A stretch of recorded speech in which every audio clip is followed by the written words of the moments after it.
비대위가 너무 일상화된다. 예. 아무리 위기에 처한 정당이고 선거에 대패한 정당이지만 반드시 수습책이 비대위밖에 없는 것이냐. 예.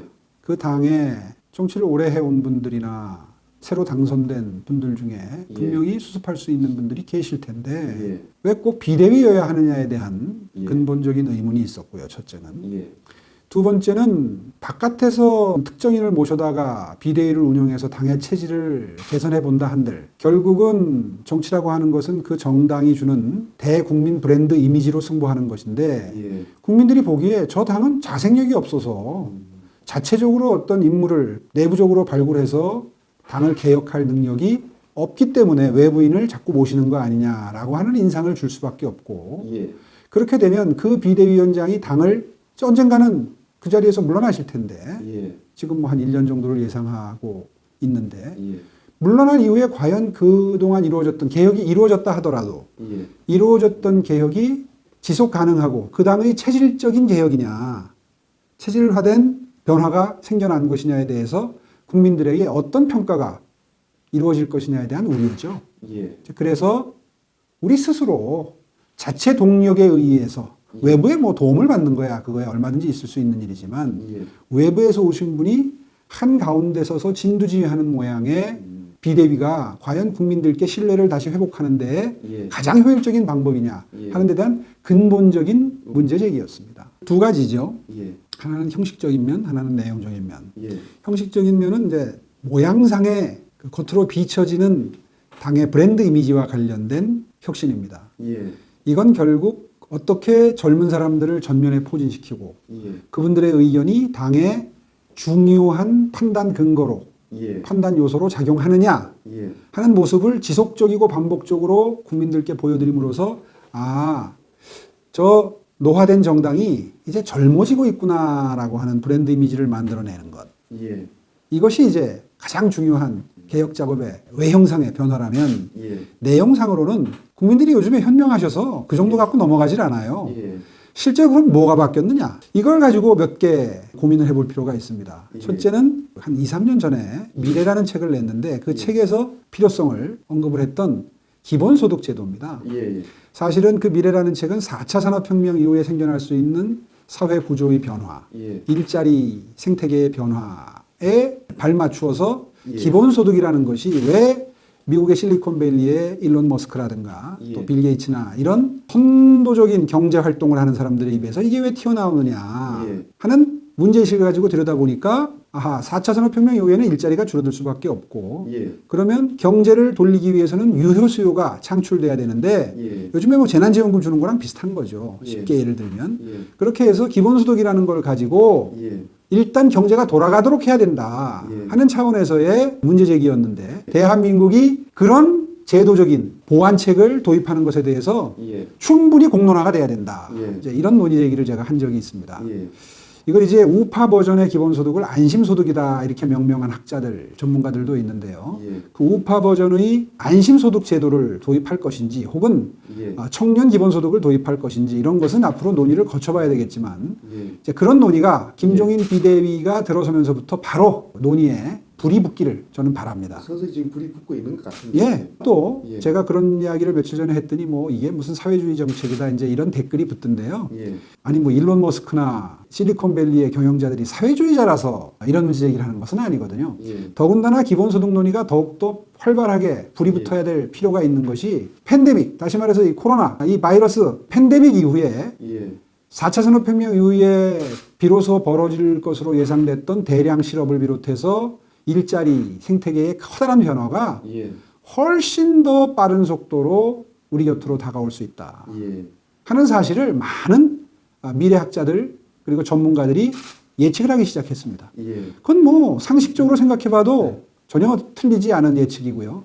그렇다면 4차 산업혁명이 본격화되고 팬데믹이 휩쓸고 간 뒤에 우리 국민들 특히 젊은이들이 가장 불안해하고 두려워할 대량 실업 내지는 일자리의 대량 소실 이러한 사회 현상에 발맞추어서 어떻게 국가가 대응할 것이냐 정책적으로 어떤 대안을 마련할 수 있느냐 이걸 논의하기 위해서는 기본소득 논의가 가장 시급한 논의가 될 수밖에 없다 하는 점을 강조해서 일단 말씀을 드리고 싶고요. 두 번째는 우리나라를 무슨 헬조선이다 이렇게 얘기하는 근저에는 사실 신분 상승 욕구를 충족시켜 줄 수 없는 계층 고착화 현상이 자리 잡고 있는 거죠. 그 좌절감이 우리의 30, 40대 마음속에 자리 잡고 있기 때문에 대한민국의 이 경제 현상에 대해서 그렇게 좌절감을 표시하는 이런 일이 지금 반복이 되는 거 아닙니까? 그래서 제 책에서도 소개를 했지만 이건 정말 제가 아주 중점을 두어서 몇 년 전부터 주장하는 건데요. 계층 이동 사다리 지수, 다시 말해서 조금 유식한 말로 표현하면 뭐 유동성 사회 유동성 지수 이런 표현을 쓰는데 이건 좀 너무 어려워서 계층 이동 사다리를 복원한다 이런 표현을 씁니다. 다시 말해서 OECD 선진국들 기준으로 볼 때 뭐 3대가 내려가야 5대가 내려가야 비로소 한 계층을 상승할 수 있다 평균적으로 이런 통계들이 나와 있는데 바로 그런 점들 때문에 우리 젊은이들이 좌절하고 있는 것이다. 그렇다면 모든 정책을 시행하기에 앞서서 환경 영향 평가를 하듯이 계층 이동 사다리 지수를 개발을 해서 어떤 정책을 시행하면 계층 이동 사다리가 튼튼하게 복원될 수 있는지에 대한 평가를 모든 정책의 시행 앞에 선행시킴으로써 좌절하고 있는 30, 40대에게 정부가 이 점에 대해서 각별히 신경 쓰고 있다. 많은 투자를 하는 것이 옳다라고 하는 입장을 보여드리는 그런 개혁이 필요한 것이고 그 화두 역시 민주당으로부터 우리 당이 선점해야 된다. 이런 생각을 하는 것이고요. 세 번째는 당 개혁에 가장 쉽게 접근할 수 있는 당장 할 수 있는 방법이 있습니다. 이건 뭐냐 하면 국회의원들 특권 내려놓기입니다. 우리 국민들이 일 열심히 하고 잘하면 국회의원들 돈 더 받아가는 거 뭐 세계적인 수준으로 월급 받아가는 거 그렇게 뭐 인색하게 생각할 분들 아니에요. 다만 회의 참석률이 떨어진다든가 가끔씩 가다 장애투쟁한다고 그래서 국회를 공전시킨다든가 이럼에도 불구하고 세계적인 기준으로 볼 때 상당히 높은 수준의 처우를 받고 있는 국회의원들에 대해서 분개하고 동의할 수 없다. 그런 입장이신 거거든요. 따라서 우리 당이 지금 연말까지 무슨 뭐 세비 30%를 뭐 반납하겠다. 이 정도 수준에 그칠 것이 아니라 우리는 중위임금 정도만 받고 일을 하겠다. 첫째. 두 번째, 지금 뭐 거의 기사 딸린 승용차를 타는데 이거 최소한 전기차 타겠다. 전기차가 대부분 소형차니까요. 전기차 타겠다. 세 번째, 유럽 선진국들 특히 북유럽 같은 경우에는 보니까 국회의원 2명이 여직원 1명을 공유하는 시스템 정도의 보조를 받고 있고요. 그 외에 정책적인 서포트는 국회 입법조사처 같은 기구가 따로 마련이 돼서 거기에서 그 일에 관한 보조를 받도록 시스템이 운영이 되고 있더라고요. 뭐 그렇게까지는 못하더라도 우리 보좌진이 지금 뭐 8명, 9명까지 늘어난 상태인데 이거 절반으로 줄이고 최대한 아껴 쓰는 모습 보이겠다. 그리고 우리도 종국적으로는 북유럽의 그런 정치 선진국들처럼 보좌 시스템을 입법조사처와 같이 공동으로 운영할 수 있는 기구로 바꿔나가겠다. 이런 총체적이고 전반적인 국회개혁. 다시 말해서 이게 전체적으로는 특권 내려놓기죠. 필요 이상의 처우를 받고 있는 것. 이것들을 우리가 이번 국회 내에 21대 국회 내에 전부 바로잡겠다 하는 입장. 지금 말씀드린 앞에 전자 2개는 국민들의 생활과 관련이 되고 국민들의 어떤 좌절이나 애환과 관련이 돼 있다면 앞으로 다가올 실업이나 생활고 이런 것과 관련이 돼 있다면 마지막 것은 정치개혁 중에 특권 내려놓기와 관련된 그런 부분인데요. 앞에 2개는 여야 양당 간의 뭐 합의도 필요하고 그리고 굉장히 깊이 있는 담론이 필요한 그래서 사회적 공감대 형성이 필요한 그런 정책적 담론이지만 마지막에 말씀드린 거는 이건 뭐 당장이라도 자체적으로라도 우리 당만이라도 시행할 수 있는 겁니다. 논의하기에 따라서는 이 점에 대해서 굉장히 정성스럽게 논의를 집중할 필요가 있다. 그렇게 되면 우리 당이 가지고 있는 여러 가지 부정적인 이미지를 씻어내는데 굉장히 도움이 되는 개혁이 될 것이라고 보고요. 김종인 비대위에 저는 이런 개혁을 제안드리고 그리고 이런 개혁이 이루어진다면 저는 얼마든지 동참해서 도와드릴 용의가 있다.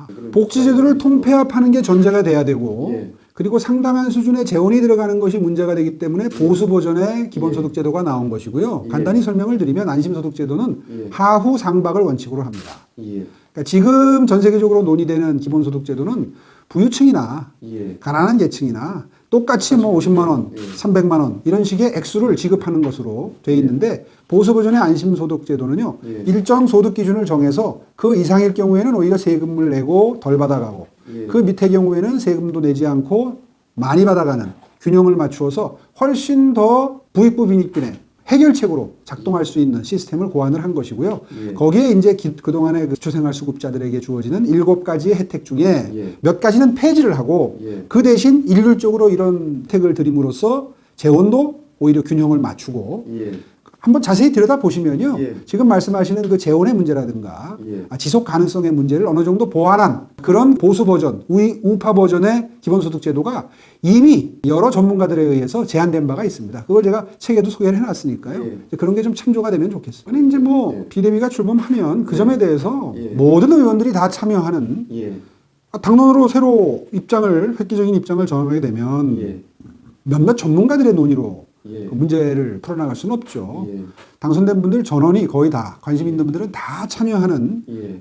그런 어떤 그 논의 구조를 만들어내야 되겠죠. 그렇게 해서 그 무리스러운 점이 있다면 걸러내고 예. 우리 당의 정체성에 이건 정 안 맞는다 이런 부분들이 있다면 보완하고 예. 이렇게 해서 그런 모습 자체가 충분히 여과 없이 노출됨으로써 국민들께 정말 이 팬데믹 이후에 달라지는 전문가들은 지금 팬데믹 이전과 이후의 세상으로 나눌 수 있다. 그럴 예. 정도로 이게 우리가 지금 뭐 산업혁명 이전과 이후로 나누는 것처럼 예. 정말 엄청난 인류사적인 변혁에 지금 직면해 있는 거거든요. 우리의 경제뿐만 아니라 사회생활, 가족생활까지 전부 다 어떤 그 엄청난 영향을 미치는 예. 쓰나미와 같은 변화가 오고 있는데 예. 아니 뭐 그 복지 시스템을 그에 맞추어서 바꾼다는 논의가 금기 시대에서는 절대 안 되는 거예요. 그래서요, 예. 그 전 세계적으로 많은 실험이 있었습니다. 예.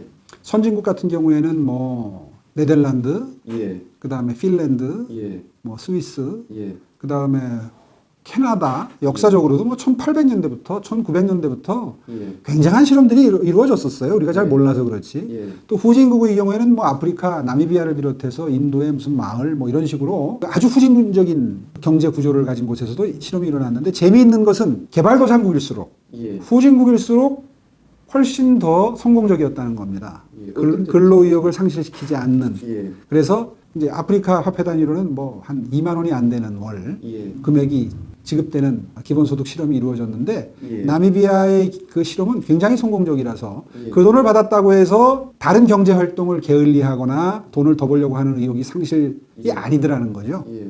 이제 그런 성공적인 사례들이 나타나는데 예. 선진국으로 올라갈수록 근로의욕을 감퇴시키는 잘못된 형태의 예. 예상 가능한 그런 부작용이 발견되고 예. 그래서 대부분 국민투표에서 부결이 되든가 아니면은 핀란드 같이 월 75만 원 정도가 지급되던 실험이 2년 만에 중단이 되고 더 이상 확산이 안 되든가 뭐 이제 이런 현상들이 벌어졌던 겁니다. 예.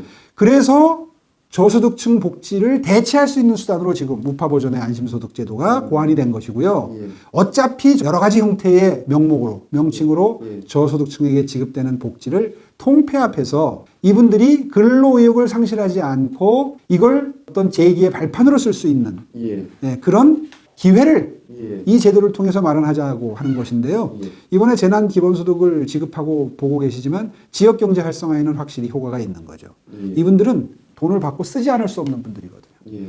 이게 근로의욕을 상실시키지 않는 것도 중요하지만 지역경제가 계속 지금 주저앉고 있는 팬데믹 이후에 4차 산업혁명 이후에 쓸 돈이 없어서 소비하고 싶어도 소비할 돈이 없어서 지역경제가 점점 가라앉고 있는 것을 해결해서 예. 전체적으로 경제에 줄 수 있는 충격을 최소화할 수 있는 예. 그런 시스템적 접근으로 고안된 것이기 때문에 예. 그런 장단점을 최대한 잘 균형 있게 분석해 볼 필요가 있는 거죠. 이념 자체를 위한 이념이 돼서는 안 됩니다. 예. 무엇이 국민들에게 가장 도움이 되는 방향이냐. 예. 특히 이런 경제 대변혁의 시기에 예. 무엇이 가장 국민들께 도움이 되고 그리고 예. 절실한 예. 그 문제점을 해결할 수 있는 예. 그런 정책적 접근을 할 수 있는 정당이냐. 예.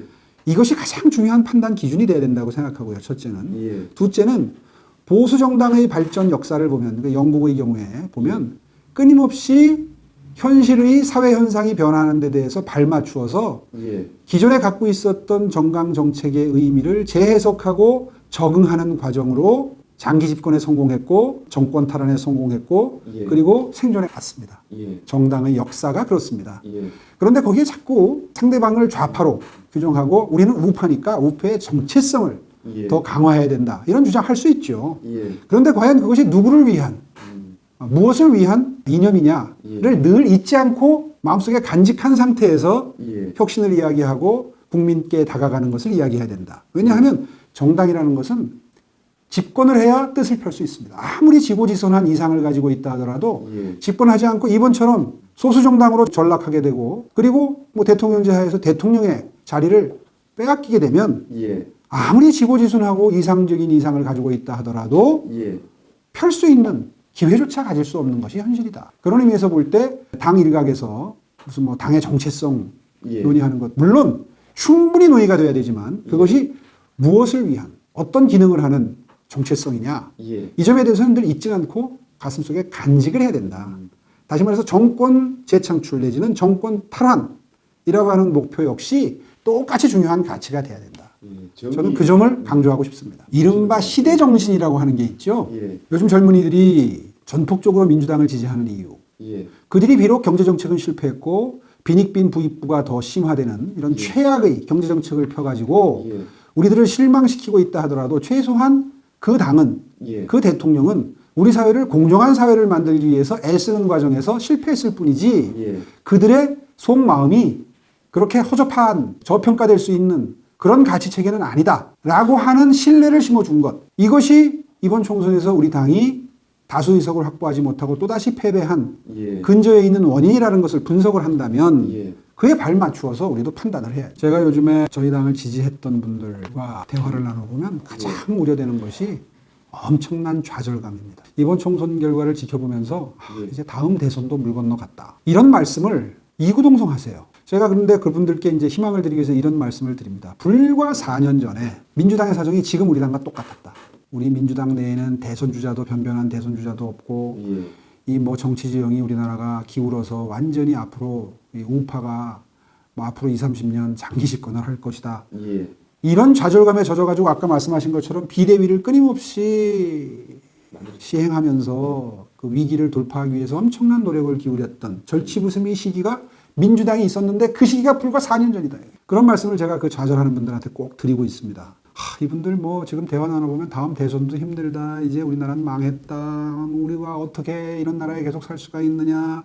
심지어는 뭐 이민을 말씀하시는 분도 있고 그런 상황이거든요. 결코 그렇지 않다. 그래서 제가 아까 우리 당 개혁 방안 같은 걸 이렇게 힘줘서 몇 가지 이런 걸 시행을 하면 정권 찾아올 수 있다 하는 관점에서 말씀을 드린 겁니다. 제 개인의 정치 행보가 그리 중요한 건 저는 아니라고 생각합니다. 저는 대선에 출마해도 되고 출마하지 않을 수도 있습니다. 그야말로 김종인 비대위가 출범하면서 이야기한 젊은 마인드에 경제를 부흥시킬 수 있는 그런 지도자가 나온다 그러면 그런 사람을 옹립하고 그런 분들의 울타리가 돼줘야 된다 그러면 그럴 용의도 있습니다. 어떻게 하면 우리 당이 다시 정권을 찾아올 수 있느냐가 중요한 것이지 정치인 오세훈이 대선에 출마하고 안 하고 하는 게 판단의 우선순위가 될 수 없다. 고려의 우선순위가 될 수 없다. 그런 의미에서 저는 김종인 비대위의 그런 말씀을 지난번 인터뷰 때도 어딘가에서 드렸습니다. 제가 여의도 연구원 연구위원을 하라도 내 들어가서 하겠다. 제가 아까 말씀드린 그런 그 기본소득제도의 우파 버전, 나라의 미래를 위해서 꼭 필요하다고 생각되는 계층이동 사다리 이런 것 나름대로 연구하느라고 굉장히 시간과 에너지가 투입된 그리고 저로서는 굉장히 정성을 들여서 몇 년 전부터 준비했던 그 이른바 집권 시나리오 중에 하나였는데 이런 것들이 당의 접목이 되고 결국 수용이 돼서 우리 당의 당론으로 채택이 되고 그것이 국민들의 마음을 움직여서 우리가 정권을 찾아오는 데 기여할 수 있는 길이 있다면 저는 정말 문직이라도 당사에 문직이라도 해서 그런 제가 지금까지 몇 년 동안 심혈을 기울여서 연구해왔던 이런 정책들이 정권 탈환의 어떤 기폭자가 될 수 있는 그런 상황을 꼭 제 손으로 한번 만들어보고 싶다 하는 생각을 하고 있습니다. 지금의 당원 당규로는 1년 6개월, 그러니까 대선일로부터 역산해서 1년 6개월 정도를 당권, 대권을 분리하도록 되어 있고, 다시 말해서 대선에 출마할 사람들은 당권에서 손을 놓아라. 이게 사실은 굉장히 큰 카리스마를 가진 한 지도자가 너무 오랫동안 당권과 대권을 다 가지고 있던 시절에 만들어진 조항입니다. 그때는 이게 괜찮은 시스템이었고 바람직한 시도였죠. 지금 사실은 당내에 그런 그 강력한 카리스마를 가진 대권 후보나 이런 상황이 뭐 없다는 게 중론인데 이런 세간의 평가를 받고 있는 상황에서 그 당권 대권 분리 규정을 그대로 유지해야 될지는 사실은 김종인 비대위가 논의해야 될 숙제 중에 하나입니다. 제가 지금 열정적으로 설명하는 이러한 정책들이 만약 김종인 비대위에 의해서 본격적으로 논의가 되고 채택이 돼서 그것이 우리 당의 브랜드 이미지를 바꾸고 제가 아까 말씀드린 그런 구상들 젊은이들을 전면에 내세우고 이런 것들이 다 실행이 된다 예. 하는 걸 가정하면 굳이 제가 나설 이유가 없죠. 좀 아쉬움이 있죠. 예. 그때 당시에 제가 주장했던 것이 중도층의 마음을 얻는 대표, 예. 중도층에게 어필할 수 있는 브랜드 이미지를 가진 대표, 예. 당 대표가 당을 이끌고 총선을 치를 때 비로소 총선에서 승리할 수 있는 바탕이 마련된다. 이런 주장을 하면서 전당대회를 치렀던 것인데요. 예. 국민 여론조사에서 50% 이상이 나왔음에도 불구하고 당내의 예. 핵심 당원들의 예. 판단이 저하고 좀 달랐던 거죠. 예. 그분들이 이번 총선을 거치면서 예. 어떻게 마음이 변하고 어떤 판단을 하고 있을지는 사실은 그건 뭐 아무도 알 수가 없습니다. 그 점에 대해서 좀 아쉽게 생각하는 부분은 분명히 있죠. 예. 예, 그래서 제가 지금 공사석을 막론하고 강조하는 얘기가 있습니다. 예. 이번에 당이 혁신을 해야 하는데 예. 그 당 혁신의 에너지가 예. 어디에서 나오는 거냐 하면요. 예. 당선자들로부터 나오기 쉽지 않습니다. 예. 낙선자, 그것도 거의 대부분의 낙선자가 생겨난 수도권.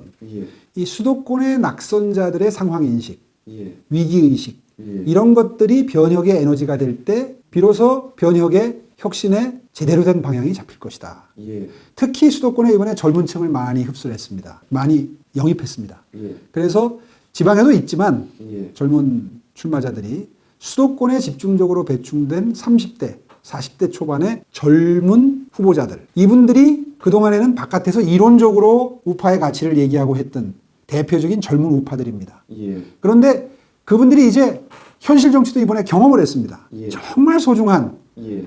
정말 소중한 경험을 체화한 거죠. 예. 그 사람들의 이야기는 이제 더 이상 공리공담에 머물지 않을 겁니다. 예. 현실 정치를 이미 뼈저리게 한번 선거를 통해서 체험했기 때문에 그 젊은 우파들의 상황인식, 예. 위기의식이 이 당 변화의 에너지가 되고 근본이 돼야 한다. 예. 그렇다면 저는 올바른 방향으로 간다고 생각하고 그 예. 개혁은 성공한다고 생각합니다. 예. 바로 그 에너지를 어떻게 모아내서 예. 현실적으로 변화로 승화시켜내는 그런 리더십을 발휘할 것이냐가 사실 김종인 비대위의 바라는 예. 과제인 거죠. 시스템은 있어요. 예. 있는데 활용을 잘 안 하는 거죠. 결국은 의원총회 중심으로 당이 운영이 되고 예. 그렇게 됨으로써 지금 말씀드린 수도권의 낙선자, 예. 그중에서도 젊은 사람들의 위기의식이 반영될 수 있는 통로 자체가 잘 활용이 되지 않는다. 예. 1년에 한두 번 정도 그런 모임을 만들어서 형식을 갖추는 데에 예. 그동안 만족해왔다. 예. 지난 1년 동안의 대표치도 똑같았습니다. 그래서 제가 제안하는 게 그림자위원회라는 아이디어를 내서 주장하고 예. 있는 건데 이게 예. 뭐냐면요. 뭐 당의 지도체제는 어차피 젊은 사람 중심으로 만들 수는 없을 거예요. 예. 정치 경험이 풍부한 중진 위주로 의사결정 기구가 구성이 될 가능성이 높죠. 예. 뭐 김종인 비대위는 좀 다르리라고 생각을 합니다만은. 예. 그래서 거기에 젊은 사람들이 몇 명 들어가는 거 가지고는 젊은 마인드가 충실하게 반영되기가 쉽지 않다. 그래서 그림자위원회라는 것을 별도로 만들어서 최고위와 동시에 젊은 사람들로 이루어진 의사결정 기구를 반드시 가동토록 하고 그 논의 과정에서 노출된 논의들을 그대로 당의 공식 최고 의사결정 기구에 여과 없이 전달을 함으로써 예. 이것이 늘 상호간에 작용할 수 있도록 예. 소통할 수 있도록 하는 소통 구조를 만들자. 예. 이것이 제 아이디어고요. 가장 바람직한 것은 경륜과 젊은 사람들의 그런 패기 어린 젊은 마인드의 조화. 예. 이것이 이루어질 수 있도록 시스템적으로 아예 짜놓는 것. 예. 그래서 그것이 지속 가능하게 굴러갈 수 있도록 하는 것. 이것이 가장 좋은 개혁 방법이죠. 뭐 헌법을 고치자는 것은 언제라도 예. 이런 방향으로 고쳤으면 좋겠다 하는 그 이상적인 관점에서의 논의 제기는 예. 언제라도 가능하지만 예. 사실 국회에서 다수 의석을 잃어버린 어쩌면 초소형 정당 입구에 서 있는 예. 그 세가 기울어진 상황에서 굳이 예. 우리가 개헌 논의를 제기하는 것은 예. 여러 가지로 예. 자제해야 될 상황이 아닌가 시기적으로 그럼 그런 판단을 하고 있습니다. 민주화의 역사에 대한 예. 그 국민적 공감대가 이미 이루어지고 사실 우리 당이 주도가 돼서 5.18에 대해서 재평가를 내리고 다시는 우리 역사에 이런 불행한 일이 있어서는 안 되겠다는 판단을 예. 했던 우리 당의 당론입니다. 예. 그런 5.18에 대해서 폄훼하는 발언을 했기 때문에 문제가 됐던 것이죠, 작년에. 예. 그런 의미에서 이게 뭐 헌법 전문에 넣어야 되는지는 논의가 돼야 되겠지만 예. 그런 정신이 우리 당원, 당규에 흐른다고 하는 것 정도는 뭐 그건 우리의 현실이고 당에 그런 그 공감대는 있는 겁니다. 그것을 굳이 헌법 전문에 넣어야 되느냐는 이제 충분한 토론이 있어야 되겠죠. 제가 보기에 결과적으로 책임을 져야 되는 것은 예. 극심한 부익부 빈익빈 현상입니다. 아까도 잠깐 언급을 했지만 민주당 정부가 집권할 때 가장 힘을 주어서 강조했던 것이 가난한 분들, 어려운 분들을 위한 정당이 되겠다라고 하는 그분들의 주장. 그걸 믿고 국민들이 선택을 해줬던 겁니다. 당초에.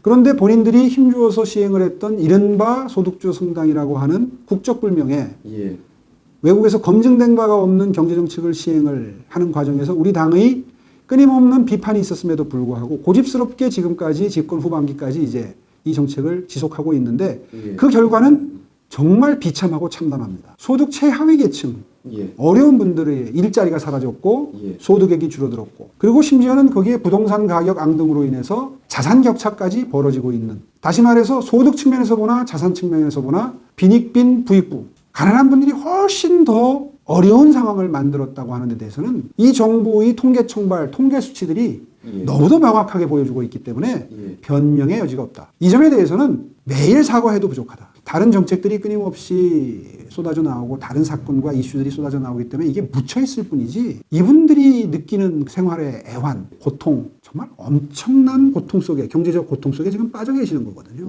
이거는 아무리 복지 재원을 쏟아부어도 해결될 수 없을 정도로 그분들의 경제적 상황이 곤궁하고 힘들어졌다. 그리고 좌절스러운 상황이다. 이건 정말 변명이 안 됩니다. 이건. 일단 받으면 푸근해지지요, 마음이. 그러나 냉정하게 생각을 해보면 팬데믹 이후에 이러한 어려운 경제 상황이 6개월, 1년 만에 해결된다라고 보는 전 세계적인 예측이 거의 없다. 이게 적어도 후유증이 이제부터 시작이다. 그런 평가와 미래 전망을 하고 있는 상황이라면 재원을 쓰는 데 있어서 훨씬 더 신중해야 된다. 그래서 지속 가능한 금액이 어느 정도냐. 이게 1회가 아니라 앞으로 2회, 3회, 4회 어떤 형태든 경제적 지원이 있어야 되는데 과연 앞으로 지금과 같은 형태의 재정 정책이나 저소득계층에 대한 부조 정책이 과연 지속 가능할 수 있느냐, 이런 형태로 이루어졌을 때 또 산업이 기반부터 허물어져 내리고 아까 말씀드린 대로 기본소득 논의를 해야 될 정도로 경제의 기본 토대가 허물어져 내리는, 경제가 선순환하기 위해서 필요한 유효 수요가 뒷받침을 해주지 못하는 경제로 또 진입할 때 과연 정부가 어떤 정책을 쓸 수 있느냐. 그렇다면 지속 가능한 정책을 반드시 지금부터 고민을 하고 선택을 해야 되는데 이번에 일시적으로 이루어진 이 재난소득 정책은 분명히 지속 가능하기에는 역부족일 것이다. 이것이 뭐 지금 우리들이 누구든지 다 예측하는 거 아닙니까? 엊그저께 보니까 뭐 또 이재명 경기도지사는 이거 뭐 앞으로 두세 번 더 해야 된다. 벌써 또 인기 반열을 또 하고 있어요. 그것이 과연 감당이 가능한 주장이냐. 이런 거에 대해서는 정말 국민들이 이제 선거도 끝났고 이제 눈을 부릅뜨고 한번 지켜보셔야 됩니다. 본인 입으로 국가 빚에 대해서 한계를 설정하고 야당 시절에 40%가 마지노선이다 그랬잖아요. 근데 이미 훌쩍 넘겼습니다. 넘어서 50%를 또 더 넘기게 생겼어요, 지금. 그러니까 지금 전시라는 표현을 쓰는 거죠. 아마 끝까지 일반적인 증세 얘기는 안 할 겁니다. 부유층 증세 뭐 이런 명칭을 붙여서 어떻게든 부자들한테 돈을 끌어내겠다. 이런 입장으로 지금까지 인기를 관리해온 정부니까요. 끝까지 아마 증세 얘기는 하지 않을 겁니다. 사회생활 전반, 가족생활 전반, 다시 말해서 인간관계 전반에 영향을 미치는 큰 변화가 원상태로 돌아갈 것이라고 얘기하는 미래학자들보다는 그대로 이런 언택트의 비대면의 생활 패턴이 당분간 지속될 수밖에 없고 그것이 우리들의 행동 패턴을 바꾸어서 계속해서 변화가 심화되는 양상으로 갈 것이다 라고 하는 예측이 더 많죠. 따라서 경제 현상도 거기에 맞추어서 우리 세대가 전 세계를 자유롭게 드나들던 자유로운 해외여행 마지막 세대가 될 것이다 라고 하는 전망이 나올 정도로 우리들의 소비 생활에도 영향을 미칠 것이고 거기에 더해서 저출산 고령 사회까지 극단적인 형태로 최단시일 내에 고령화 사회에서 초고령 사회로 진입하고 있지 않습니까? 앞으로 5년 정도면 초고령 사회로 진입하는 세계 역사상 유례가 없는 가장 빠른 속도의 고령 사회가 겹치게 됩니다. 거기에 4차 산업혁명까지 겹쳐지게 되죠. 그래서 정말 지금과는 완전히 다른 경제 상황이 펼쳐질 수밖에 없고 그동안 충분한 시간적인 여유를 가지고 손바뀜 현상이 일어날 수 있는 제조업에서 IT 기업으로의 변화, 서비스 업종으로의 변화 이런 것들이 앞으로 계속 지속 가능한 경제 번영을 이루고 그 먹거리를 창출하는 한마디로 해서 시간적인 여유를 가질 수 있도록 만드는 게 우리 정부 당국자들의 그리고 우리 같이 정치하고 정책하는 사람들의 숙제였는데 그 숙제가 매우 촉박해졌고 중요해졌다. 그런 의미에서 앞으로 우리가 시행할 수 있는 산업정책은 정말 지금까지와 유례 없는 그런 변화에 대한 대응책이 돼야 될 수밖에 없다. 그래서 제가 그 미래라는 책에서도 그때는 뭐 아직 팬데믹이 오기 전이었지만 해법으로 제시한 몇 가지 정책들이 복지정책의 대변화, 아까 말씀드린 대로 기본소득을 축으로 하는 복지정책의 대변화, 그 다음에 교육혁명, 교육정책의 대변화, 4차 산업혁명 이후에 산업화 시대, 그러니까 제조업 중심의 산업화 시대에 통했던 교육정책이 지금까지 우린 지속되고 있어요. 일본은 진작에 5년 전부터 투자를 해서 4차 산업혁명 이후에 필요한 창의적인 인재를 길러내는 교육개혁을 이미 단행했고 올해부터 수능제도, 우리로 치면 수능제도도 바뀝니다. 대입센터 시험이 바뀌어요. 이 정부 들어서 교육개혁한다는 말이 한마디도 없습니다. 한마디로 해서 국민들께 인기 없는 정책은 절대 하지 않습니다. 이게 미래를 준비하기 위해 꼭 필요한 정책이라도. 그 점을 제가 이 미래라는 책에서 아주 통탄을 하고 대안을 제시하려고 노력을 했는데요. 복지정책의 대변화, 준비, 교육정책의 대변화, 준비, 노동정책의 대변화 준비. 모든 4차 산업혁명이나 이 팬데믹 같은 게 다 일자리와 연결이 되는 변화를, 엄청난 변화를 예고하고 있기 때문에 노동정책이 지금처럼 기득권 노조 중심으로 가서는 절대 안 되겠다. 기득권 노조라는 게 본질적으로 기득권을 지키기 위한 존재인데, 아니 지금 일자리가 사라지고 새로 일자리 시장에 진입하고자 하는 젊은이들이 보기에는 완전히 기득권자들이죠. 그분들의 기득권을 지키기 위해서 존재하는 노조가 모든 정책의 형성 과정이나 집행 과정의 중심에 있다. 이 정부는 지금 그런 정부거든요. 거의 노조 정부 아닙니까? 노조가 탄생시킨 정부고 그 지분을 주장하면서 친노조 정책을 피는 이런 상황에서 과연 노동개혁이 가능하겠느냐. 저는 그래서 이런 복지개혁, 교육개혁, 노동개혁이 이 정부 하에서는 거의 기대할 수 없다. 난망이다. 그렇다면 미래를 준비하기 위한 정책적 준비는 거의 할 수 없고, 이번에 총선 끝나고 나서 또 과거 얘기를 꺼내는 걸 보면서 뭐 옛날에 판결이 잘못됐다. 무슨 뭐 국민묘지에 무슨 판해야 된다. 이렇게 하면서 국민들의 감정선을 자극하는 데만 익숙한 정권. 그래서 지금 말씀드린 이런 미래 세계에 엄청나게 변화가 다가오는, 더군다나 팬데믹 이후에 4차 산업혁명과 더해져서 엄청난 쓰나미급의 산업 지형의 변화가 오는 이 현실점에서 과연 이러한 준비를 충실하게 할 수 있는 정권에게 우리가 지금 이 엄청난 다수 의석을 준 것이냐. 정말 이 점을 생각하면 정말 가슴이 저며옵니다. 이제는 피할 도피처가 없죠. 민주당도. 이제는 모든 책임을 다 져야죠. 정치하는 사람들 입장에서는 표를 의식하지 않을 수 없고, 표는 뭉쳐있는 표가 제일 무섭기 때문에, 예를 들어서 뭐 여러 가지 예를 드셨지만 원격 의료 같은 경우에 의사들의 단합된 힘, 그 의식하지 않을 수 없는 게 정치인들의 숙명입니다. 다만 그것이 충분한 시간적인 여유가 있으면 완충장치를 만들어서 피해라기보다는 볼 수 있는 그 역기능, 그것을 최소화하는 방안을 강구하는 과정을 거칠 수 있습니다. 이게 이제 정치가 하는 일이죠. 그런데 지금 우리나라의 경우에는 아까 말씀드린 것처럼 4차 산업혁명의 본격화와 팬데믹 이후의 산업지형의 변화, 거기에 초고령 사회로의 급속한 진입, 이 세 가지 요소가 동시다발적으로 발생하고 있기 때문에 정말 해법을 마련하는 게 비상한 결심을 필요로 하고, 그것은 집권 여당의 어떤 획기적인 정치적 결단의 문제입니다. 지금 그렇게 한가한 타이밍이 아니라는 거죠. 그런 의미에서 굉장히 걱정되는 정치적인 입장이라고 아니할 수 없습니다. 해고를 쉽게 해야 된다라고 하는 표현을 쓰기 어려워서 대부분의 뭐 고용의 뭐 경직성, 유연성 이런 표현을 쓰는데 뭘 그렇게 둘러둘러 얘기합니까? 경제 상황에 맞추어서 기업 형편에 맞추어서 채용하고 싶을 때 채용하고 내보낼 수 있을 때 내보낼 수 있는 시스템이 돼야 새로운 일자리가 창출된다는 건 이제 상식입니다. 그런데 기업의 형편상, 경제 형편상 해고를 해야 될 타이밍에 해고할 수 없기 때문에 신규 채용을 꺼리고 신규 채용에 신중해질 수밖에 없고, 그 피해는 고스란히 새로 사회에서, 학교에서 이제 사회로 진입하는 그 청년층들에게 엄청난 진입 장벽으로 작용하고 있는 것이죠. 그걸 이제 젊은이들이 알기 때문에 20대 청년, 취업을 앞두고 있는 20대 청년층의 민주당 지지율이 낮은 겁니다.